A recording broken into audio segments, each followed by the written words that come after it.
cantando minha homenagem ao grande herói da velocidade.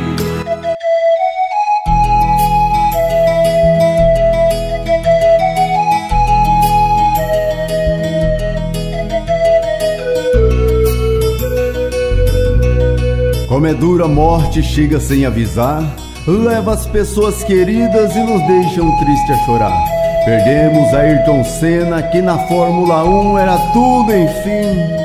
Às vezes eu fico pensando como este mundo é ruim. Em uma curva perigosa ele perdeu o controle e bateu. Em um drástico acidente não aguentou e morreu. Partiu para uma outra vida, foi morar ao lado de Deus, deixando triste e chorando todos os fãs seus.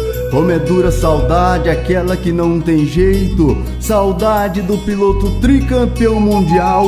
Saudade que dói dentro do peito. A Deus faço minhas preces para iluminar o seu leito, pois sentimos sua falta, Ayrton Senna, e estamos com muita saudade dentro do peito. Do piloto que representava o branco, verde, amarelo, azul de anil, só restou a recordação do grito: Ayrton, Ayrton, Ayrton Senna do Brasil!